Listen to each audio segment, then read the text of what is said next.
قربانی کے جانور کی عمر کا لحاظ کرنا بھی ضروری ہوتا ہے۔ اگر آپ بکرا بکری ذبح کر رہے ہیں تو کم سے کم اس کی مدت قمری سال کے اعتبار سے 1 سال ہونی چاہیے۔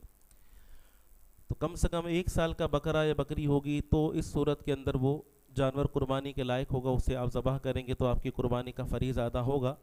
اگر 1 سال میں مثلاً 1 ماہ بھی کم ہے، جانور خواہ کتنا ہی فربا موٹا تازہ کیوں نہ ہو، اس کی قربانی جائز نہیں ہوگی۔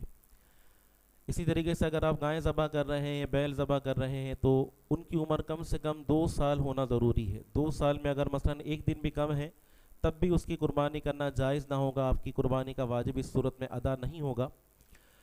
قربانی کے جانور کی عمر کا زیادہ ہونا یہ افضل ہوتا ہے۔ ہمارے ہاں عام طور پر لوگ 2 دانت کے حوالے سے سنجیدہ دکھائی دیتے ہیں، ان کی کوشش یہی ہوتی ہے کہ 2 دانت کا جانور ذبح کیا جائے، تو اس میں حرج نہیں ہے کہ 2 دانت کے جانور کا عمومی طور پر گوشت اچھا ہوتا ہے، لیکن بہرحال اس میں کئی لوگ جو ہے وہ دھوکہ بھی کھا جاتے ہیں۔ چھوٹی عمر کا جانور بیوپاری جھوٹ بول کر انہیں پکڑا دیتا ہے، تجربہ نہ ہونے کی وجہ سے بندہ دھوکے میں آ بھی جاتا ہے۔ تو اگر کوئی چھوٹا جانور جس کی عمر ابھی 2 سال نہیں ہوئی، ماہرین کے مطابق جو اس فیلڈ سے متعلق لوگ ہیں وہ کہہ رہے ہیں کہ ابھی یہ جانور پورا نہیں ہوا، تو اس صورت کے اندر بھی اس کی قربانی کرنا کافی نہیں ہوگا، بلکہ وہ جانور آپ کو ریپلیس کرنا پڑے گا جس کی عمر 2 سال یا اس سے زیادہ ہو۔ اسی طرح اگر آپ گائے کاٹ رہے ہیں یا اونٹ آپ ذبح کرنا چاہتے ہیں تو ان کی عمر بھی جو ہے وہ، جیسے کہ گائے کے بارے میں بتایا کہ گائے کی عمر 2 سال ہونی چاہیے کم سے کم، اسی طرح اونٹ کی عمر کے بارے میں احادیث طیبہ میں آتا ہے کہ اونٹ کم سے کم 5 سال کا ہونا چاہیے۔ اگر اونٹ 5 سال سے کم عمر کا ہوگا تو اس کی قربانی نہیں ہوگی۔ تو گائے اور بکرا وغیرہ تو نارملی لوگ خریدتے رہتے ہیں، لیکن اونٹ جو ہے آپ کو پتہ ہے ہمارا کمیاب طور پر ذبح ہوتا ہے، بہت کم ہی لوگ جو ہے اونٹ لے کر آتے ہیں ذبح کرنے کے لیے، تو اس میں عام طور پر لوگ دھوکہ کھا جاتے ہیں۔ تو کوشش کرنی چاہیے کہ بندہ ایسے لوگوں سے خریدے کہ جو اچھے اور بڑے پیمانے پہ کاروبار کرتے ہیں اور دیانتداری کے ساتھ جو ہے وہ سارا کاروبار کرتے ہیں۔ چلتا پھرتا بیوپاری عام طور پر جو ہے وہ دھوکہ دہی کے اندر ملوث رہتا ہے، اور اس طرح کی خبریں عام طور پر سوشل میڈیا پہ بھی گردش کرتی رہتی ہیں۔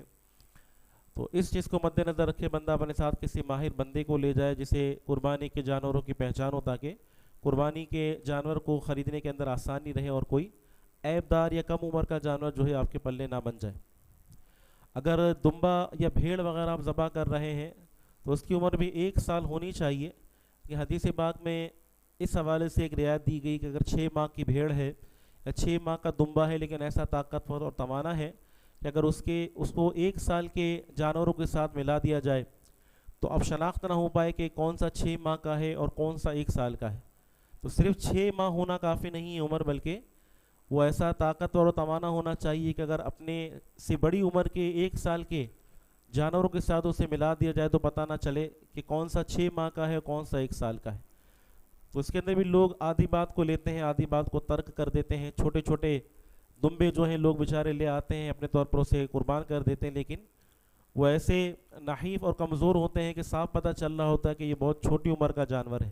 تو اس صورت کے اندر جو ہے وہ جو کہ شرط پوری نہیں پائی گئی، تو اس ذبیحے کو، اس دمبے یا بھیڑ کو جو بہت چھوٹی عمر کی ہے اور کمزور ہے، تو اس کی ذبح کرنے سے جو ہے آپ کا قربانی کا فریضہ ادا نہیں ہوگا، اور اگر ایام قربانی باقی ہیں تو آپ کو دوبارہ سے نیا جانور خریدنا پڑے گا اگر آپ ابھی بھی صاحب نصاب ہیں، یا اگر ایام قربانی گزر چکے آپ کو پتہ چلا کہ جانور اس لائق نہیں تھا کہ اس کی قربانی کی جاتی، تو اس صورت میں ایک زندہ جانور کی پھر قیمت صدقہ کرنا آپ کے اوپر لازم ہوگا۔